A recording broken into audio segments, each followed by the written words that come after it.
నారదుడు ఎందుకయ్యాడో తెలుసా అండి? నారదుడు ఒక దాసీపుత్రుడు. ఆయన తల్లిగారు చిన్నతనం నుంచి బాగా ఐశ్వర్యవంతులైనటువంటి ఒక బ్రాహ్మణుల ఇంటిలో ఊడిగం చేసేది ఆవిడ. వాళ్ళ గిన్నెలు తోమడం, వాళ్ళ ఆవులకి పాలు పితికి పెట్టడం అది చేసేది. తల్లి ఎక్కడికి వెడితే అక్కడికి ఆ కొడుకు కూడా వెళ్ళిపోతుండేవాడు. ఈ బ్రాహ్మణుల ఇంటిలో తిరుగుతున్నాడు. వాళ్ళు వేదాంగములను చదువుకున్నవారు. ఆ ఇంటికి వర్షాకాలంలో అటుగా వెళ్ళిపోతూ సన్యాసులు కొంతమంది చాతుర్మాస్యానికని వచ్చారు. వస్తే అమ్మతో పాటు ఈ పిల్లవాడు కూడా అక్కడ ఉన్నాడు. ఒరే, రోజు నువ్వు స్నానం చేసేసి పొద్దున్నే కాస్త వాళ్ళకి పీటలు వేయడం, దర్భాసనాలు వేయడం, వాళ్ళ మడిబట్టలు తీసుకురావడం, ఇలాంటి పనులు చేస్తూ ఉండరా అన్నాడు యజమాని. నారదుడు రోజు స్నానం చేసి వీళ్ళకి ఆ బట్టలు తీసుకొచ్చి అక్కడ పెడుతుండేవాడు. వాళ్ళు సన్యాసులంటే లోకమంతటా పరబ్రహ్మమును చూసేవాళ్ళు. దాసీపుత్రుడు అని కూడా వాళ్ళు చూడలేదు. వాళ్ళు 2 గొప్ప వరాలు ఇచ్చారు నారదుడికి. ఏమిటో తెలుసా అండి? 5 సంవత్సరముల పిల్లవాడు తమకి చేస్తున్నటువంటి సేవ చూసి వాళ్ళు తినగా మిగిలినటువంటి ఉచ్ఛిష్టాన్ని నారదుడికి ఇచ్చేవారు. ఇది నువ్వు తిను.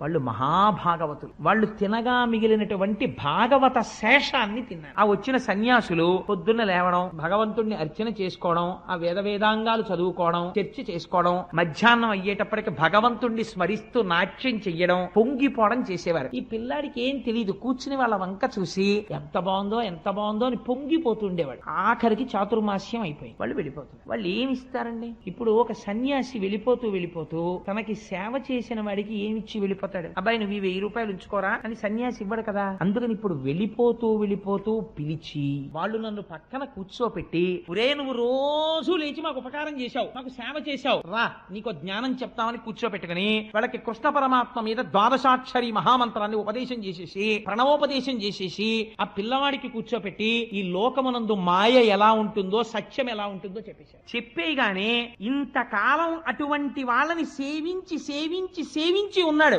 సత్పురుష సాంగత్యం. అటువంటి సత్పురుషులతో తిరిగి హృదయం అంతా పరిశుద్ధి అయిపోయింది. వెంటనే ఈయనకి మనసులోకి అందేసి పైకి అమ్మతో తిరుగుతున్నాడు, కానీ ఆ సన్యాసులు వెళ్ళిపోయారు. చాతుర్మాస్యం అయిపోయింది. లోపల ఆ శ్రీమన్నారాయణుణ్ణి తలుచుకుని పొంగిపోతూ రోజు అమ్మతో వెళ్ళేవాడు. ఒక రోజు చీకటి పడిపోయిన తర్వాత ఆ బ్రాహ్మణులు పిలిచి, అమ్మ, పెరట్లోకి వెళ్లి ఆవుల పాలు పితికి పట్టరా అన్నారు తల్లి. ఆ తల్లి ఆవుల పాలు పితుకుదామని వెళ్ళింది. అక్కడ ఒక పెద్ద త్రాచుపాం పడుకుంది. ఆవిడ చూడకుండా దాని మీద కాలేసింది. ఆ త్రాచుపాం ఆవిడ్ని కరిచేసింది. తల్లి చచ్చిపోయింది. అప్పుడు ఆయన పిల్లవాడు అనుకున్నాడు, అమ్మయ్య, నాకున్న ఒకే ఒక బంధం తెగిపోయింది. అమ్మ అన్నదొకటి ఉండడం వల్ల నేను ఈ ఇంట్లో అమ్మతో పాటు తిరగవలసి వచ్చింది. ఇంక ఇప్పుడు నేను స్వేచ్ఛా విహారిని, అంతటా ఈశ్వరుణ్ణి చూస్తూ వెళ్ళిపోతానని వెళ్ళిపోయాడు. అలా వెళ్ళిపోయి ఒక మహారణ్యంలోకి వెళ్ళిపోయాడు. పెద్ద పులులు తిరుగుతున్నాయి, క్రూర సర్పాలు తిరుగుతున్నాయి. ఆయన అనుకుంటున్నాడు, నాకేమిటి భయం?